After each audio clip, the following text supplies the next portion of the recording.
João, capítulo de número 6, verso de número 37, a Bíblia diz assim, ó: todo o que o Pai me dá, virá a mim.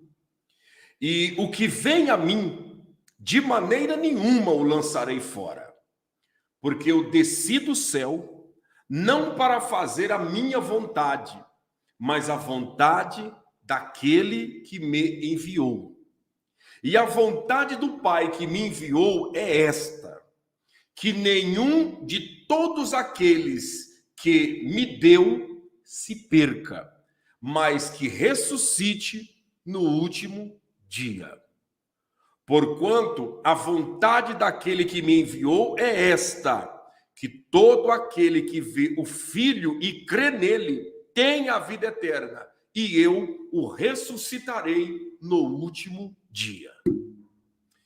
Então, esta passagem bíblica aqui mostra um detalhe que muitas das vezes, principalmente na hora da luta, na hora da dificuldade, na hora dos problemas, meio que como se apagasse da mente das pessoas esta grande promessa, que o próprio mal não quer que você saiba. Aí você diz o quê, pastor? Marque aí se você pode. Marque. O diabo não quer que você saiba, ou se você souber, que você acredite que Deus te escolheu. A grande vontade do maligno é que você não venha acreditar que Deus te escolheu.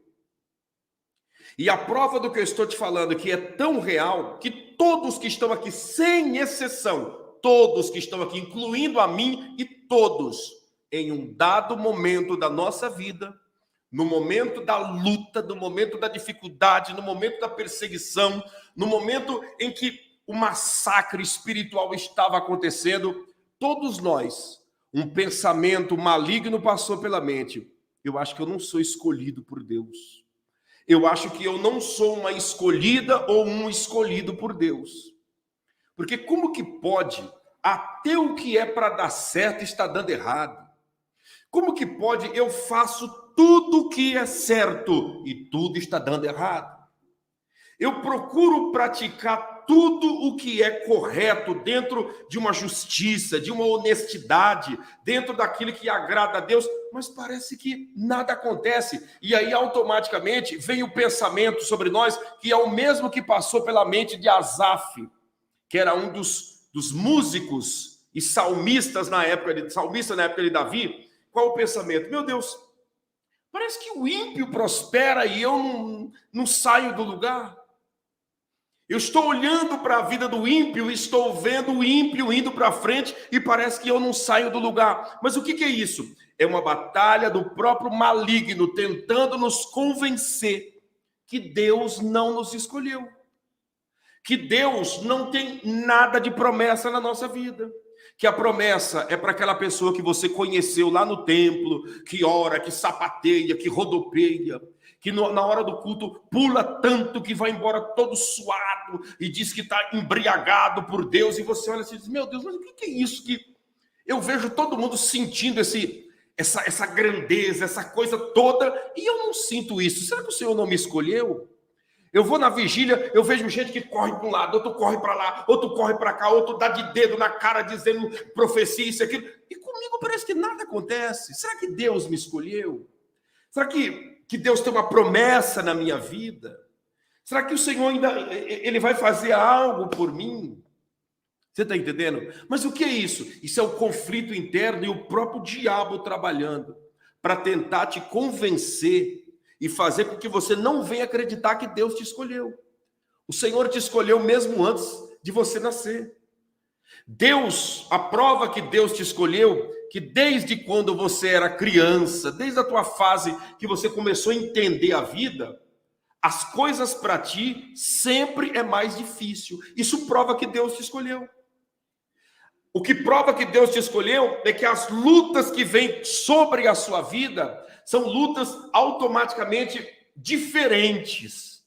Você olha ao seu redor, olha na sua família, na sua parentela, e você vai ver que o que acontece contigo, sabe, é totalmente diferente. E o que é isso? Isso prova que Deus te escolheu.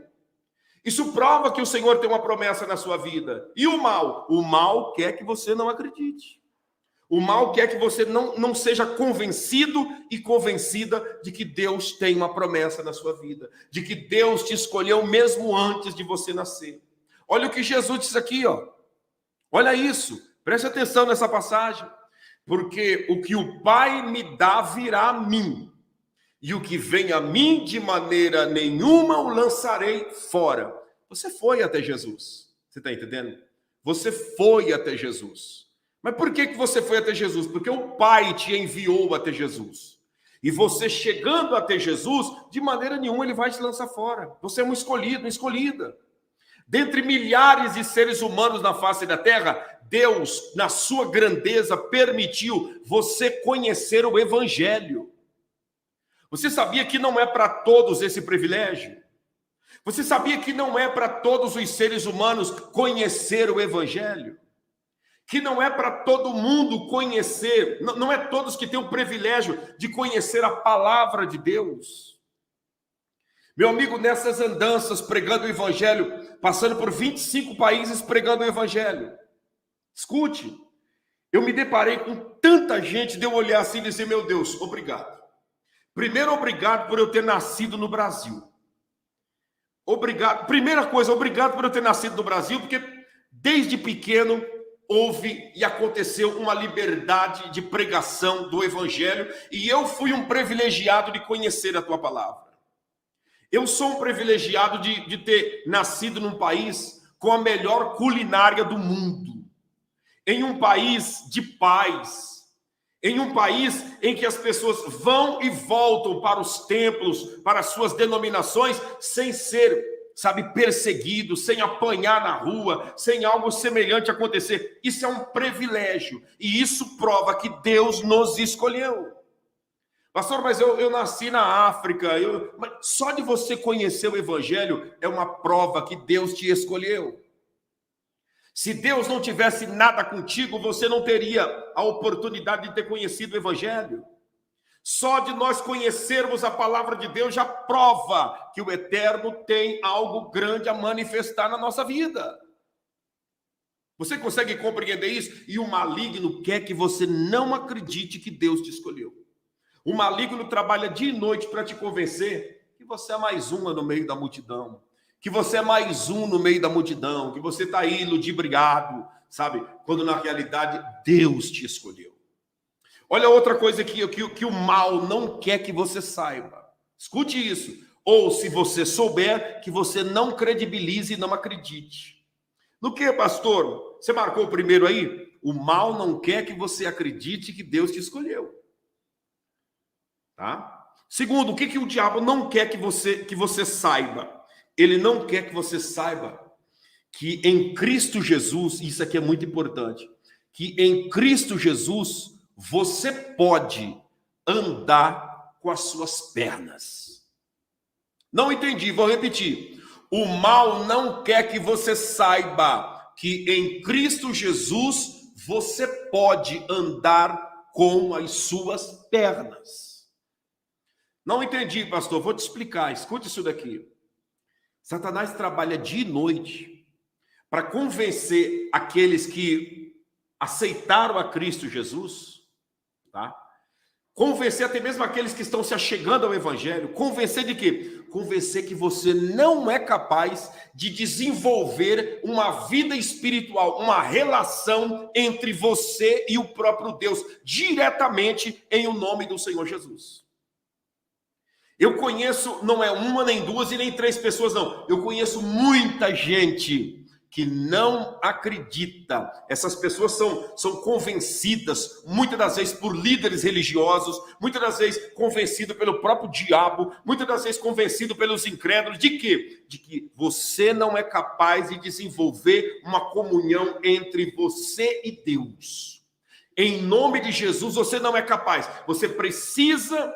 Para ter comunhão com Deus, você automaticamente precisa viver pedindo oração para um, pedindo oração para outro. Você tem que viver pedindo para um jejuar, para outro jejuar, para alguém subir o monte em teu nome, para alguém fazer isso, fazer aquilo. Quando na realidade, você pode andar com as suas pernas em Cristo Jesus.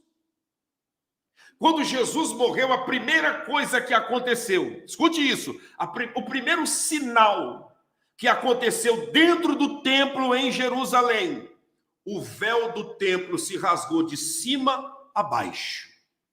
Mas por que o véu do templo se rasgou de cima a baixo? Ali o próprio Deus estava dando uma mensagem para toda a humanidade, dizendo: ei, a partir de agora, não precisa mais do sacerdote e nem do sumo sacerdote para fazer frente e falar comigo em teu nome, defendendo você, apresentando teus pecados, apresentando um sacrifício para te defender. A partir de agora, em Cristo Jesus, vocês têm acesso a mim. O véu se rasgou. Agora vocês têm acesso a mim em o nome de Jesus. E dali em diante, depois que Jesus morreu na cruz e ressuscitou o terceiro dia, eu e você temos acesso direto com Deus. Você conhece pessoas que vivem a vida inteira, escute isso daqui, que passam uma vida pedindo oração para um e para outro, pedindo para um e para outro levar o seu nome para o monte, para um e para outro orar por ele e por ela de madrugada. Você já percebeu que essas pessoas que vivem assim, a sua vida nunca sai desse estágio? Eu tenho certeza que você conhece pessoas. Eu tenho certeza que você conhece pessoas que vivem pedindo oração e já faz 1 ano, 2 anos, 3 anos, 4 anos, 5 anos, 10 anos, 20, 30 anos que essa pessoa pede oração e a sua vida não sai do 0 a 0. Mas por que, pastor? A oração dos outros não funciona? A oração das pessoas funcionará na minha vida se eu fizer a minha parte. Não adianta nada todos que estão aqui na live agora levantar uma campanha de oração por mim se eu não faço nada por mim mesmo. Não adianta nada todos que estão aqui na live, né, simplesmente fazer uma campanha no monte. Todo mundo que está aqui, cada um aí na sua cidade sobe o monte. Cada um que está aí na sua cidade, 3 horas da manhã, levanta e coloca o nome, pastor Claudinei, debaixo do joelho e ora, Deus, visita ele, faz uma obra na vida dele. Se eu não faço nada pela minha vida espiritual. Se enquanto você está orando, eu estou, beliscando o meu celular no WhatsApp e vendo as figurinhas que são postadas no perfil rotativo.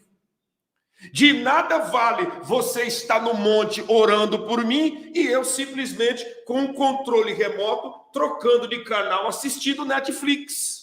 Você está entendendo? De nada adianta você fazer clamores, buscar por mim, orar por mim, e eu simplesmente estou aqui. Você está entendendo? Sem fazer absolutamente nada. O que é isso? Engano. Isso é trevas. Isso não transforma a vida de ninguém. O que leva um homem, uma mulher a mudar, a subir, os degraus da fé, é você entender que quem faz a sua caminhada é você. Deus te deu 2 pernas espirituais, 2 braços espirituais. Ainda que você seja uma pessoa paraplégica que anda em cadeira de rodas, ainda que você sofreu um acidente e perdeu um dos membros, perdeu o braço, perdeu mão, ainda que no físico isso esteja acontecendo, no mundo espiritual você é perfeito, você tem as 2 pernas e os 2 braços para andar na presença de Deus. E o que nós temos que fazer? Fazer a nossa parte. Você consegue compreender? Fazer a nossa parte. Olha o que eu vou te falar aqui, escute isso daqui, e escute com bastante atenção o que eu vou te dizer. Tem problemas que vêm na nossa vida, que esses problemas Deus permite acontecer, mas não é para nos afundar, não é para nos matar. Deus permite acontecer para que nós venhamos a nos mexer e ter experiências. Experiência com Ele.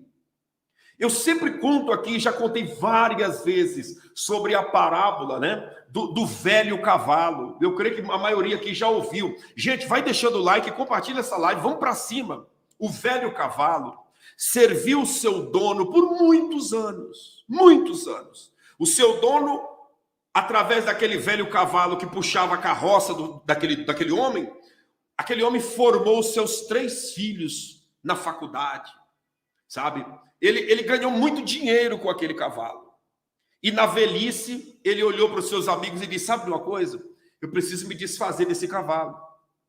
Ele já não tem mais força, já não produz mais nada, os seus dentes já estão cerrados, né? Estão gastos, e eu preciso me desfazer desse cavalo. Matar eu não tenho coragem. Vender ninguém vai comprar. Bom, deixa aí até a gente resolver a situação. E aquele cavalo, um belo dia, sai troteando e ele cai dentro de um poço. E aquele homem então chama os seus amigos e disse: olha, agora sim, agora aconteceu o que eu queria. Eu não preciso matar, não preciso fazer nada, mas agora nós vamos enterrar esse cavalo vivo. E começaram a pegar as pás e enterrando, jogando naquele poço. E aquele cavalo, quando recebeu as primeiras pás de terra no lombo, ele começou a chorar dentro daquele poço. Né? Começou a chorar, dizendo: meu Deus, como que pode? Eu ajudei tanto ele, trabalhei tanto para ele, os filhos foram formados pelo meu trabalho. E como que pode agora ele estar querendo me enterrar vivo? Como que pode? E chorou um pouco, de repente encerrou o choro, levantou a cabeça e disse: sabe de uma coisa? Enquanto eles estão jogando pá de terra, tentando me enterrar vivo, eu vou me mexer.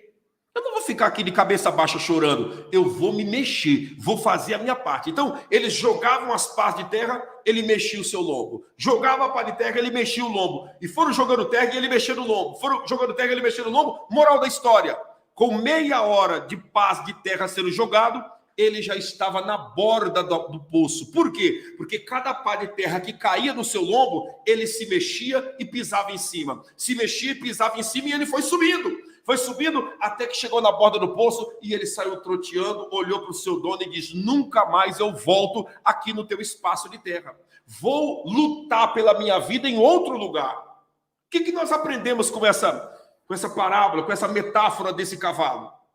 Que, meu amigo, se você não se mexer, se você não fizer a sua parte, se você não reagir diante de tudo que está acontecendo na sua vida, Satanás vai te enterrar vivo.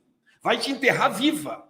Essa é a realidade e essa é a meta do mal. Fazer com que você venha simplesmente não acreditar que dentro de ti existe uma capacidade que vem de Deus para você romper em fé, para você chegar aonde Deus quer que você chegue. Você consegue compreender isso? Então, uma das coisas que o mal não quer que você acredite é que você é capaz de andar com as suas pernas. Meu amigo, esse velho cavalo é a vida da maioria daqueles que aqui estão. Escuta, esse velho cavalo é a maioria daqueles que aqui estão. De que maneira, pastor? Ajudou tanto, incentivou tanto, estendeu a mão tanto, e agora, o que estão fazendo com você? Te deixando de lado. Estendeu a mão quando não era ninguém, quando não era nada. Hoje, muitas das vezes, passa por ti e finge que não te conhece. O que é isso, pastor? A ingratidão. Esse velho cavalo viveu a dor da ingratidão. E muitos que estão aqui sabem como que essa dor é tenebrosa. Mas o velho cavalo não ficou chorando, porque um ingrato estava lá na borda do poço enterrando vivo. Ele reagiu. Se nós temos a opção de escolher, ou ficamos chorando tudo aquilo que fizeram contra nós, ou vamos reagir e andar com as nossas pernas espirituais. Você está conseguindo entender? Dá para você entender o que eu estou tentando passar para você da parte de Deus? Ou nós escolhemos ficar chorando a dor da ingratidão. Ah, por que fulano fez isso comigo? Por que Beltrano prometeu e não cumpriu? Ah, meu Deus, e agora? Você escolhe ou chorar, ou mexer os lombos e reagir e partir para cima. E partir para cima. Por quê? Porque é você andando com as suas pernas que Deus vai fazer coisas grandes na sua vida.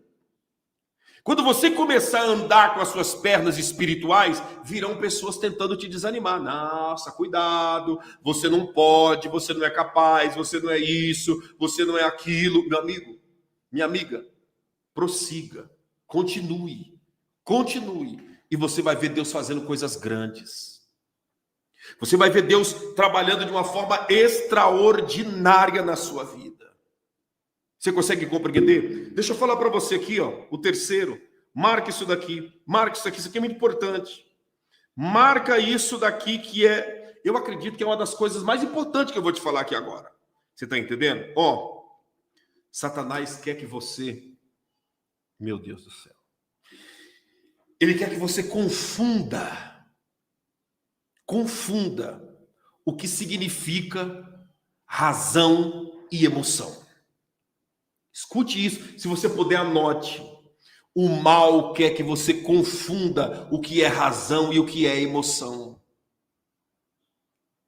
Enquanto você está vivendo uma fé emotiva, você só vai tomar pancada e não vai sair do lugar. Quando você passar a viver uma fé racional, você vai ver a carruagem andar de tal maneira que você vai ficar espantado. Pastor, eu não entendi o que significa isso. Olha o que eu vou te falar. Escute. Todas as vezes na idade que você tem, olha só, todas as vezes na idade que você tem, que você tomou uma atitude ou decisão embasado na tua emoção, você quebrou a cara. Desde quando você se entende por gente, não existe uma vez que você tomou decisão embasado nas tuas emoções que você triunfou. Todas, você quebrou a cara. Eu quebrei a cara. Nós quebramos a cara. Todas as tuas conquistas, todos os triunfos, todas as bênçãos, todas as respostas que se materializou diante de mim e de você, foram através de você tomar atitude embasado na sua razão. O problema é que Satanás, ele trabalha para as pessoas confundirem a fé e achar que fé está ligado à emoção. Fé não tem nada a ver com emoção. A fé, ela está ligada à razão. Para você entender o que eu estou te falando, tá? Deixa eu ver o que a Andressa Soares escreveu aqui. Eu quebro sempre por isso. Bom, se você quebra a cara sempre, é por isso. Porque quem age pela razão não quebra a cara. Só quebra a cara quem age pela emoção. O que é, pastora? Qual a diferença de agir pela emoção e pela razão? Escute isso daqui. Quando você age pela emoção, você age por aquilo que você está sentindo. Você consegue entender? Todos que agem pela emoção, agem pelo que está sentindo. Ah, eu estou sentindo no meu coração. Você vai quebrar a cara. Teu coração é enganoso. Ah, eu senti no meu coração de fazer isso. Você vai ser envergonhado. Porque o teu coração é enganoso. O meu coração é enganoso. Ah, Deus tocou no meu coração. Deus não tocou no teu coração. E eu te falo isso olhando nos teus olhos. Deus não tocou no teu coração. Não, de maneira nenhuma. Deus não trabalha em coração. Coração é a base, é a sede das emoções. E Deus é espírito. E importa que aqueles que o servem e que o adorem em espírito e em verdade. Ah, Deus colocou uma palavra no meu coração. Deus não colocou palavra no teu coração. Deus não trabalha com sentimento. Deus trabalha com razão. Deus trabalha na cabeça. Quem explora os nossos sentimentos é Satanás, para tentar colocar em nós uma depressão espiritual, colocar um pânico espiritual, colocar um desejo de vingança, um desejo de não perdoar, um desejo de morte, mas Deus não trabalha com sentimento. Deus trabalha com razão. Escute, Deus trabalha com razão. Ah, Deus deu uma revelação aqui no meu coração. Não. Deus não revela nada em coração. Deus fala na cabeça. Aqui, ó. Qual que está mais perto do cérebro, né? Qual que está mais perto da cabeça? É o ouvido ou o coração? Então, Deus não fala, Deus não trabalha com o coração. Pastor, como saber que Deus está falando comigo dentro dessa diferença de razão e emoção? Como que eu posso diferenciar isso? Olha o que eu vou te falar aqui. Escute. Vou repetir mais uma vez e já vou te explicar como diferenciar. Deus não trabalha com sentimentos. Deus trabalha com razão. Todos os homens que agiram pelo sentimento na Bíblia quebrou a cara. Todos os homens e mulheres que agiram pela razão na Bíblia triunfaram. Tá, pastor? Então me mostra quem na Bíblia quebrou a cara que agiu pelo sentimento. Sansão quebrou a cara porque agiu pelo que ele estava sentindo por Dalila. Caim foi rejeitado e lançado fora da presença de Deus porque ele estava sentindo inveja de Abel. Você consegue compreender? Moisés matou um homem e enterrou na areia porque ele sentiu raiva de ver o povo hebreu apanhando daqueles homens. Tá? Que mais, pastor? Abraão mentiu dizendo que Sara era a sua esposa porque ele sentiu medo do rei adversário. Davi caiu em prostituição. Por quê? Porque ele sentiu atração por Betseba. Judas Iscariotes traiu a Jesus por 30 moedas de prata. Por quê? Porque ele sentiu insegurança no ministério de Jesus. E assim sucessivamente. O coração é a sede do engano. O coração é a sede da mentira e da ilusão. E a razão, pastor? O que é a razão? A razão, todos que agiram por ela, triunfou. Davi derrotou Golias, não foi porque ele sentiu. Davi venceu Golias porque antes de enfrentar, ele treinava todos os dias com a sua funda, e quando ele foi enfrentar, ele já tinha matado o leão e o urso, e ele estava preparado mentalmente para enfrentar Golias. Você está entendendo? Jesus não morreu na cruz por nós porque ele sentiu, ele morreu porque dentro da razão ele veio cumprir a missão que o Pai o enviou aqui nesta terra. Então, como que eu posso diferenciar razão e emoção? Como que eu posso, nos momentos de decisões da minha vida, eu diferenciar o que é razão e o que é emoção? Olha para cá. Todas as vezes que nós vamos tomar uma decisão, nós tomamos uma decisão embasado, tá? Olha, a Sinha Nascimento, José do Egito. José não agiu pelo sentimento. Se José agisse pelo sentimento, ele ia cair com a mulher de Betseba em pecado. Com a mulher de Potifar. De Betseba não. Com a mulher de Potifar em pecado. Mas por que ele fugiu? Razão. O sentimento não ia mandar ele fugir. O sentimento ia dizer, abraça.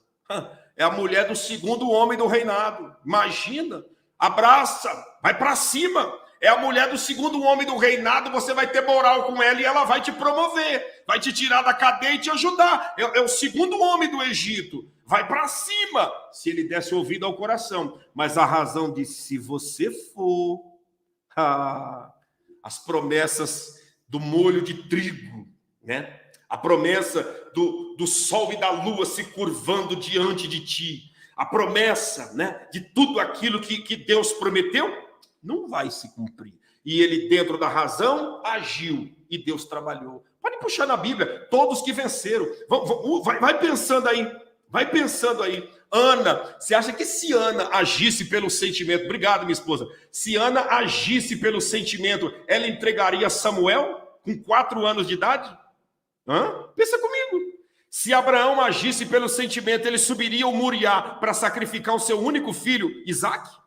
Meu amigo, a fé não está ligada a sentimento. Imagina a Ana, eu estou sentindo no meu coração que não é para me entregar meu filho. Não, eu fiz o voto, eu vou entregar. Mesmo o coração dizendo não, a razão está dizendo cumpra o voto. Mesmo o coração dizendo não pode ir porque é o único filho que você tem, Ana. Penina tem 10, você só tem 1. Por que você vai entregar? Mesmo o coração mentindo para ela, ela disse não. A razão está dizendo que quando eu fiz o voto, era para ele ser entregue no altar. Então ele já desmamou e agora eu estou entregando ele aqui no altar. E vai puxando aí, você que está me acompanhando, puxa aí os vencedores da Bíblia, escreva na linha do tempo, e você vai ver que não existe um que venceu por sentimento, que venceu porque sentiu no coração, que venceu porque Deus falou no coração deles, porque Deus deu uma palavra no coração deles. Não, meu amigo. Razão, raciocínio. Você está entendendo? O lado espiritual funcionando. Vai procurando, vai lembrando aí na Bíblia e vai colocando aí, que você vai entendendo e nós vamos entendendo junto a grandeza do Altíssimo Deus. Você está entendendo? A Fernanda Aparecida escreveu, deixa eu ver. Pois é, você está entendendo? Então, escute, como diferenciar razão e emoção? Escute isso daqui. Toda vez que a emoção falar com você, que o teu coração falar contigo, que o mal tentar te enganar através das emoções, a proposta ela é momentânea, mas se você não usar a cabeça, você cai, porque os teus olhos estão vendo. A emoção gosta de ver, a emoção gosta de sentir.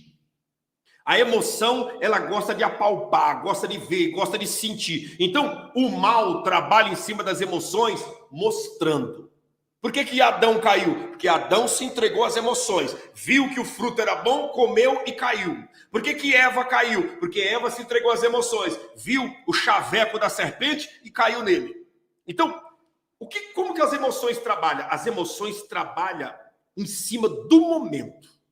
Em cima do momento. Como que a razão funciona? A razão é diferente.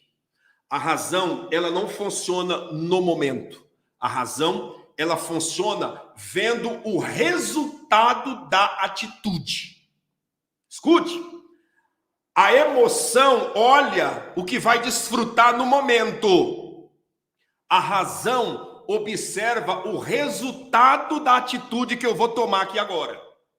Por exemplo, a minha emoção diz para mim assim, um exemplo que eu estou aqui, né? Nós estamos aqui. Toma essa caneca, final de ano, né? Todo mundo festando, toma essa caneca de vinho, toma essa caneca de cerveja, toma essa caneca, vai dar um brilho, você vai ficar legal, todo mundo está fazendo isso, você também é filho de Deus e você merece. Aí, você para e diz, nossa, verdade, eu estou vendo fulano rindo, Beltrano ali já começou a falar besteira, né? Outro já ligou o som e começou a chorar ouvindo as músicas. Eu acho que eu vou tomar. Você está olhando para o momento. A razão não. A razão, quando vem essa proposta, a razão vem e diz assim, você vai tomar isso? O resultado disso não vai ser agora, vai ser amanhã. O Espírito Santo foi embora da sua vida, você vai dar vexame e fazer vergonha na frente de todo mundo, escandalizar o evangelho, porque todo mundo sabe que você diz que é de Deus. Olha, calma, faz isso não, toma um suco, toma um refrigerante, e aí a pessoa toma um choque, cai em si e diz, não quero. Você está conseguindo entender e diferenciar entre razão e emoção? Eu estou citando uma coisa simples. Uma coisinha simples. Vem a proposta aí. Vai prostituir. Sai com ele, sai com ela. Vai lá. Você vai perder essa chance. Sai com ele, sai com ela. A emoção.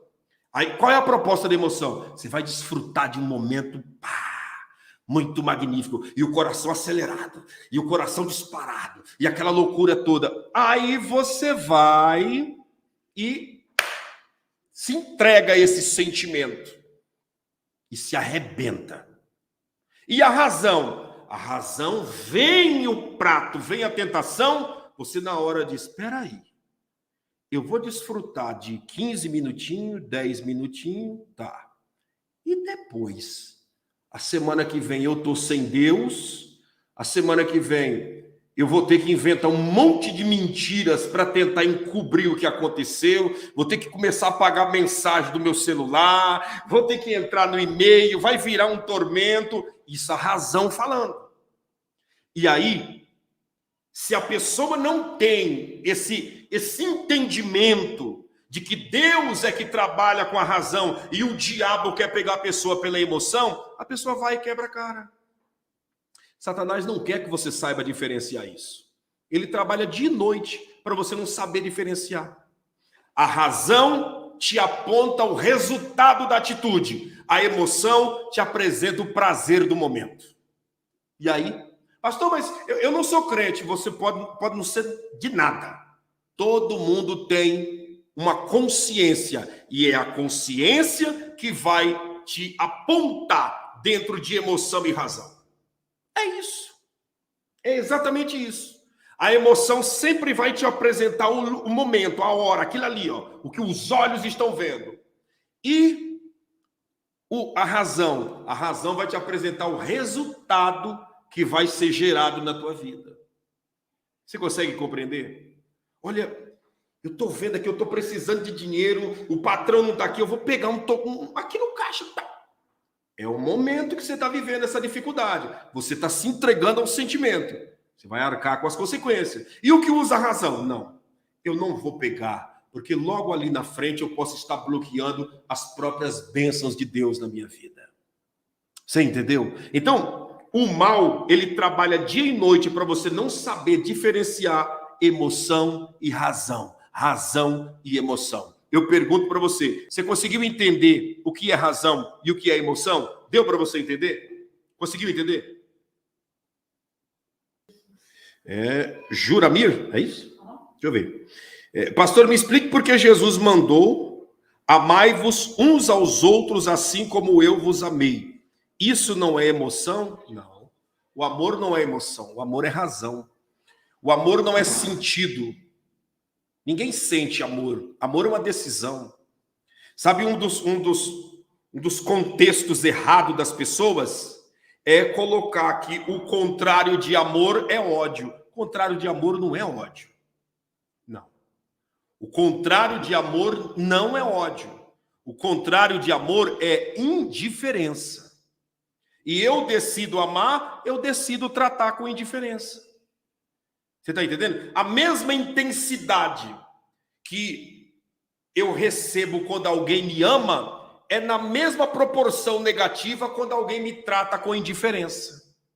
Prova é, deixa eu te falar uma coisa. Quando alguém demonstra amor por você, é uma das coisas mais gloriosas na sua vida.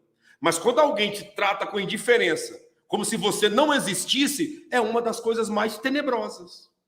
Então, por esse detalhe, percebe-se que o contrário de amor não é ódio.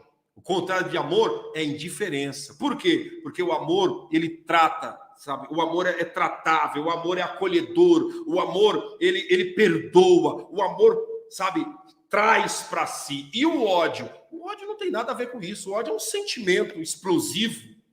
O contrário de amor é indiferença. A pessoa passa em cima de você e finge que não te vê. A pessoa, quem sabe, está debaixo do mesmo teto e nem aí para você.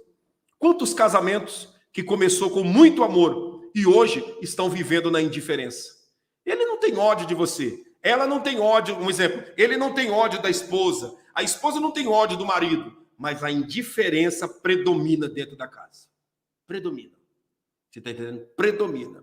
Estão debaixo do mesmo teto e parece que não tem ninguém ali dentro. Mas por quê? Porque o contrário de amor não é ódio. Se fosse o ódio, os dois estariam se pegando ali e simplesmente... Não. O princípio do contrário de amor é a indiferença. E Jesus disse o quê? Amai-vos uns aos outros como eu vos amei. Por quê? Porque Jesus nunca tratou o ser humano com indiferença.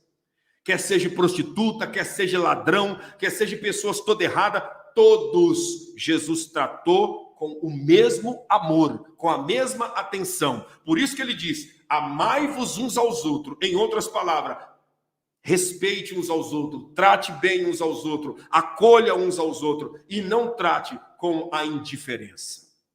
Tem muita gente aqui me assistindo agora que você até então entendia que o contrário de amor era ódio.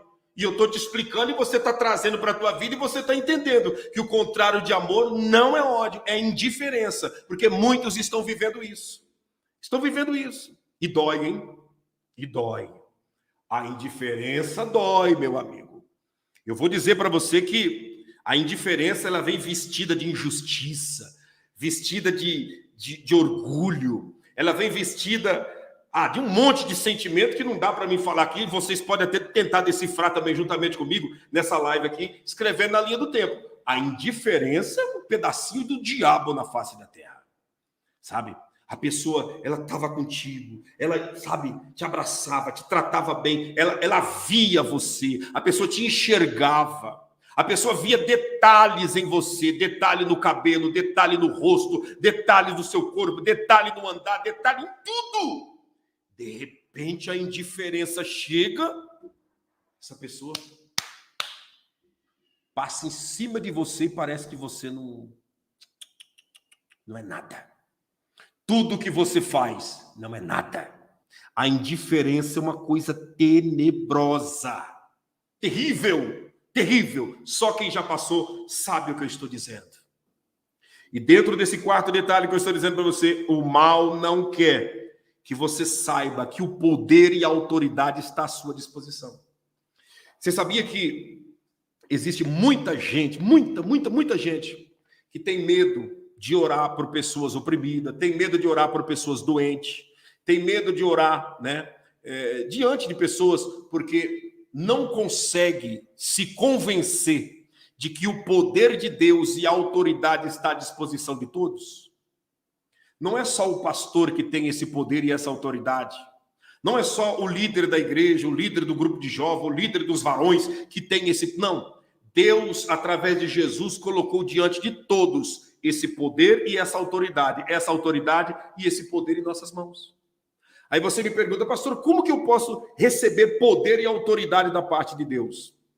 Jesus disse assim, que há certas castas de demônios que não se expulsa senão pela oração e pelo jejum. Quanto mais eu oro, escute isso, quanto mais eu oro, mais certeza de que Deus está na minha vida eu tenho. E essa certeza nós chamamos de autoridade. Quanto mais eu oro, mais eu tenho autoridade, porque eu estou orando. Essa oração me traz uma autonomia, me traz uma ousadia e prova que eu sou uma autoridade de Deus. E o jejum? O jejum me faz poderoso na presença do Eterno. Porque quando eu jejuo, eu me desconecto do planeta Terra e automaticamente eu entro nas regiões celestiais. A única maneira de eu, ser humano, entrar nas regiões celestiais é através do jejum. Pastor, mas e a oração? A oração, ela nos conduz à presença de Deus. E Deus, ele está aqui, como ele está aí.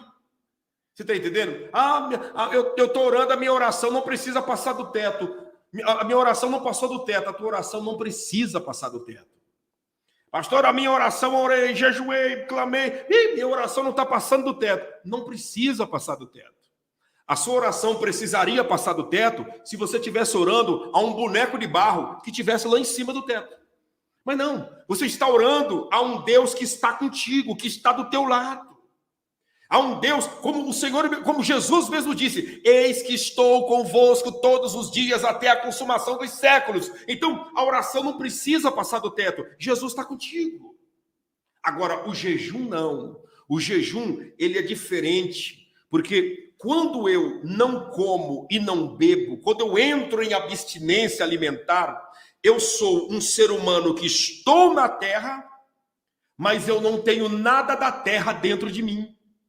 E se eu não tenho nada da terra, nada que me conecta aqui, eu sou um humano que estou dentro das regiões celestiais. E o que isso causa? Isso gera poder para mim vencer as hostes espirituais da maldade, para mim vencer enfermidades, para mim vencer demônios, para mim vencer todo o mal que vem contra a minha vida ou contra a vida de alguém que eu estou ajudando em oração. Você consegue compreender?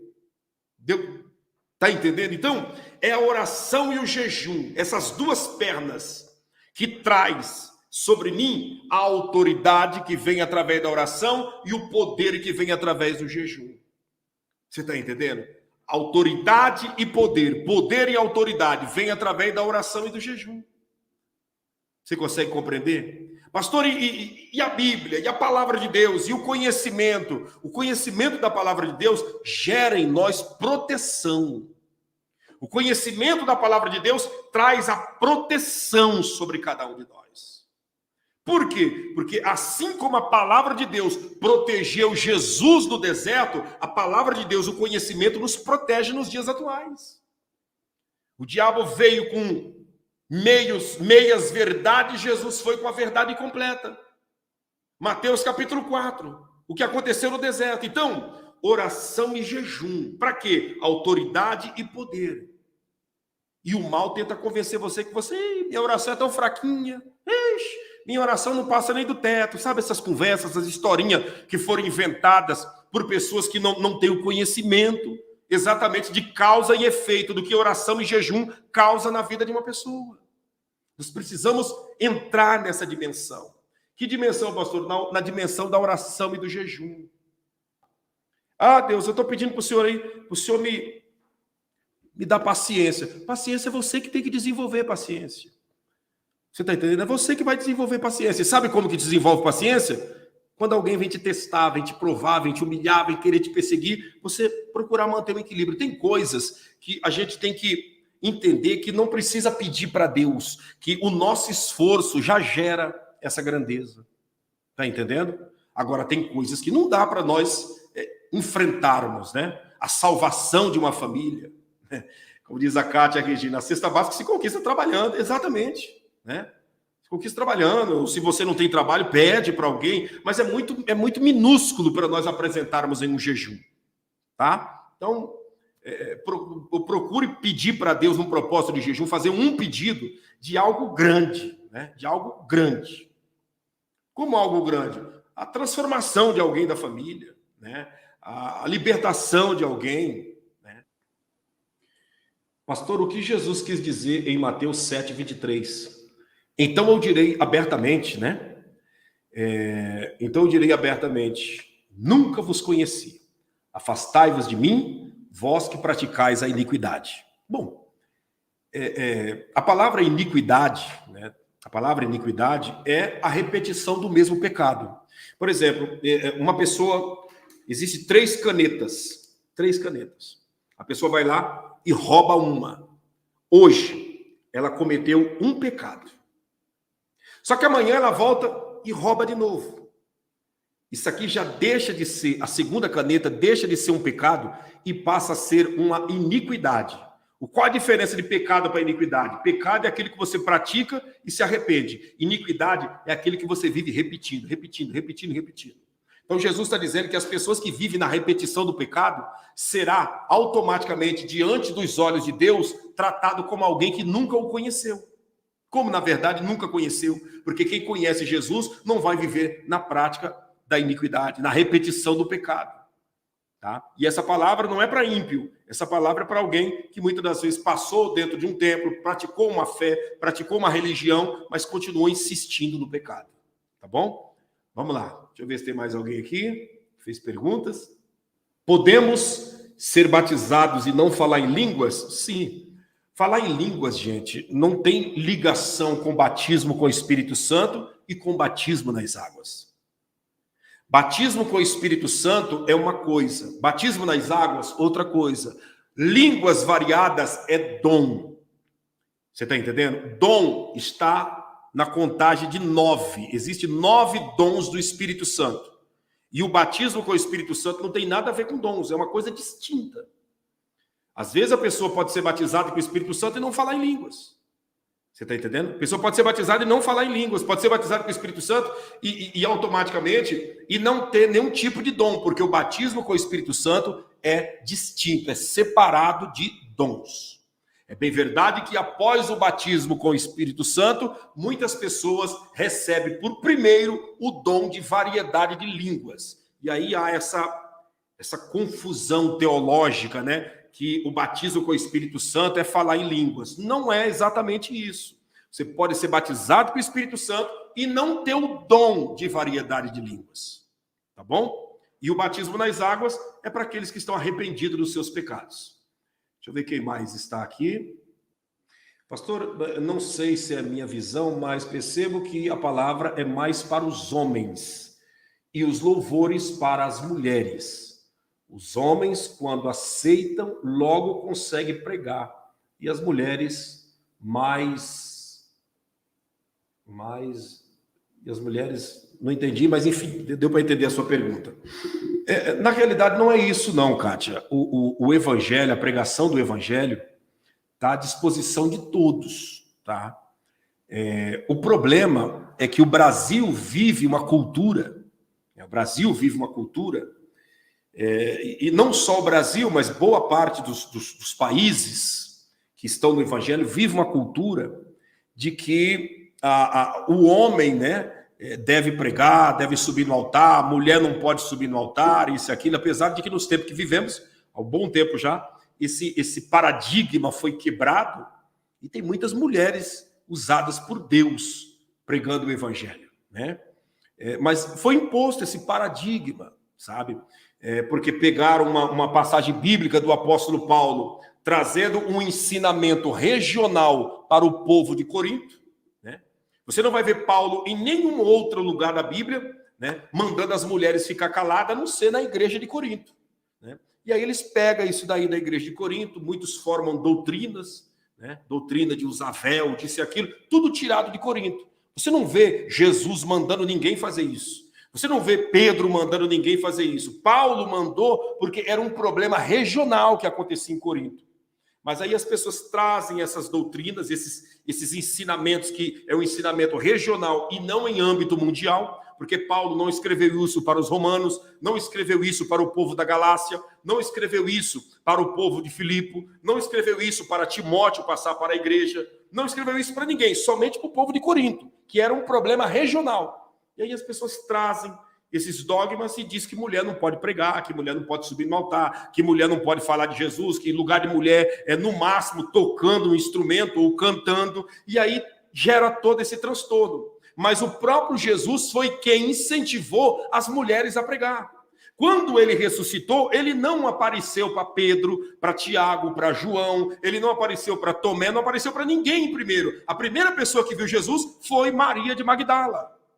Maria de Magdala foi a primeira que viu Jesus. E Jesus disse para ela o quê? Vá até Pedro e aos irmãos e diga que eu estou vivo e que eu vou aparecer para eles. E ela foi correndo junto com as outras Marias e anunciou a ressurreição de Jesus para Pedro, que era o líder da igreja na face da terra. Então, a ressurreição de Jesus mostra esse paradigma sendo quebrado. Esse paradigma que foi criado pelo judaísmo, que foi criado pela religiosidade dos fariseus.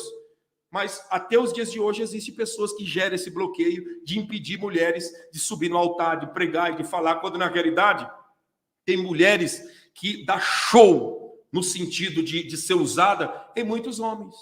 Mulheres que falam como a própria boca de Deus na face da terra, enquanto muitos homens ficam lá, penteando o bigode em cima do altar e rotando arrogância e contando historinha para o povo dormir na hora do culto. Então, essa história, né, muitas das vezes, é mais uma imaginação, quem sabe, uma visão daquilo que acontece, mas não é exatamente o pensamento de Deus a respeito das mulheres, tá bom, Kátia? Deu para entender? Dentro dessa pergunta, pode surgir a pergunta, pastor, o que o senhor me diz de mulheres pastoreando? Eu digo de mulheres pastoreando que isso daí é uma permissão de Deus para os homens frouxos que ficam por ali, né? Fica por ali sem decidir o que quer, então Deus está acelerando. Ele disse para o quê? Se vocês não clamar, essas pedras vão clamar. Então, os homens, muitos não querem nada, muitos, né, quer ficar lá no banco sem fazer nada, muitos não tem nenhuma postura, não quer fazer nada. Deus está levantando mulher. Está levantando mulher para ficar na frente de trabalho, para cuidar de projetos de missões, isso, aquilo. E é isso mesmo, Deus vai trabalhar, entende? E aqueles que é contra, que fique contra, mas Deus vai levantar. E as mulheres vão avançar, porque muitos homens não querem nada. Não querem nada. Essa é a realidade. Muitos homens não querem nada. Tem uma montoeira de homem que anda de carona, né? Anda na carona da esposa. Enquanto a mulher está lá, corre para cá com agilidade, isso, aquilo, está ele lá travado, sem fazer nada. Nada. Nem como um escudo de oração ele serve. Está lá travado e muitas vezes enciumado, querendo impedir a mulher de fazer alguma coisa. Então, Deus vai levantando. Vai levantando e a obra vai acontecendo e não adianta reclamar, falar que não tem base bíblica, isso e aquilo, que elas vão continuar pregando e o nome do Senhor sendo glorificado e a alma sendo salva. Você está entendendo? Não adianta, mulher como pastor, isso e aquilo. Não vai adiantar, meu amigo. Elas vão pregar, elas vão ser usadas por Deus, porque Deus, o Senhor, tem pressa na face dessa terra. E não adianta querer impor essas regras, isso e aquilo, que não vai funcionar. Deus vai levantar. Enquanto muitos homens estão aí discutindo se pode ou não pode, elas estão avançando e fazendo o evangelho acontecer na terra. Essa é a realidade. Você está entendendo?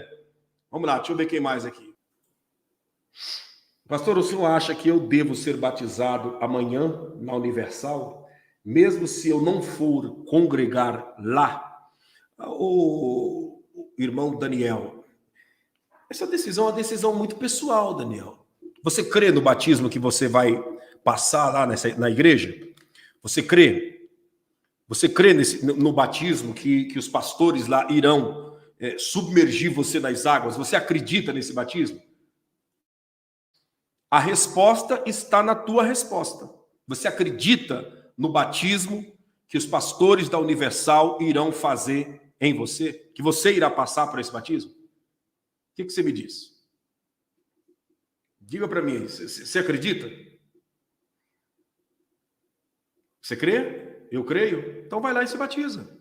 Pronto. Aquele que crer e for batizado será salvo. Se você crê, não tem o que comentar, não tem o que falar, é a tua crença. Entende? É a tua convicção. E contra a convicção não adianta alguém chegar e argumentar, porque a pessoa está convencida, está convicta. Você crê? Creio. Vai lá e se batiza. Você crê? Ah, pastor, acho que eu não creio não. Então não se batiza. Entende? O batismo para quem crê. Se você crê, já era. Deixa eu ver quem mais aqui. A Nádia Silva. Obrigado, Nádia. Inscreva-se aqui no canal secundário e vamos para cima. Vamos caminhar em nome de Jesus. Ah, seria essa daqui? Como identificar se somos batizados com o Espírito Santo, já que não vemos como o batismo, já que não vemos como o batismo nas águas. Você identifica o batismo com o Espírito Santo na sua vida quando você lembra da vida de pecado que você viveu e você tem em mente, se for para mim voltar para lá, eu prefiro a morte. Quando a pessoa é batizada com o Espírito Santo, selada com o Espírito Santo, ela tem uma convicção tão grande de que ela está no caminho certo, que quando a pessoa lembra da vida de pecado, ela diz, se for para me voltar àquela vida, eu prefiro a morte. Ah, pastor, mas eu conheço alguém que fala em línguas, que pula e que rodopeia e que automaticamente voltou à vida de pecado. Então, tem que ver certinho se essa pessoa foi batizada com o Espírito Santo ou se ela era mais um papagaio dentro do templo, imitando a língua estranha dos outros, imitando a variedade de língua dos outros. Porque quem é batizado com o Espírito Santo, meu amigo, quando olha para trás, diz, eu prefiro a morte do que voltar atrás. Eu prefiro que o Senhor me leve do que eu voltar para aquele chiqueiro que eu vivia antes de pecado, para aquela situação miserável que eu vivia. Essa é a realidade. Agora, pastor, a pessoa fala em língua, pulou e desviou isso, aquilo, e ela era batizada, meu amigo. Tem que averiguar, tem que ver, porque hoje em dia tem muito papagaio, mas muito papagaio mesmo, que está ali imitando, né? Imitando. Pega um trechinho da língua estranha de um trechinho da língua estranha de outro, um trechinho da língua de outro, e forma, né? Decora aquilo ali, e para impressionar pessoas, fala. Agora, quem é batizada com o Espírito Santo, a prova que é que quando olha para trás, a vida de pecado diz, não, eu prefiro a morte do que voltar a ser quem eu era. Eu prefiro a morte do que voltar para aquele mundo tenebroso que eu vivia. Essa é a realidade. Tá bom? Eu vou orar por você. Vou orar pela sua família. Eu vou pedir algo para vocês aqui, ó. Se inscreva no canal e me siga também lá no Instagram. Siga lá no Instagram. Vai ser bênção de Deus. Me siga lá no Instagram. Me siga lá no Instagram. Se inscreva aqui no canal. E outra coisa, ajude esse ministério, tá? Ajude esse ministério. Eu vou pedir aos moderadores que coloquem o número da conta do ministério aí na linha do tempo para você nos ajudar com as suas primícias, com a sua oferta, com o seu dízimo, para nós continuarmos com a obra social, ajudando famílias. Eu sei que o nome do Senhor será glorificado, tá bom? Abra sua mão. Altíssimo Deus, Criador de todo o universo, abençoe os teus filhos e as tuas filhas. Derrame da tua bênção sobre a vida desse homem e dessa mulher, de todos. Paralisa a fúria do mal e nos abençoe em tudo. Em nome do Senhor Jesus, derrame da tua graça, da tua glória e da tua presença. Nós te pedimos e já te agradecemos em nome de Jesus, para a glória de Deus. Amém? E graças a Deus. Que o Senhor te abençoe, te proteja, te cubra de muitas bênçãos em todos os sentidos, em nome de Jesus. Se tem algum louvor, é para Jesus. Se teve algum defeito aqui nessa live, me perdoe, que nós somos seres humanos, estamos juntos na mesma caminhada, tá bom? Deus abençoe. Um abraço e até amanhã, em nome de Jesus.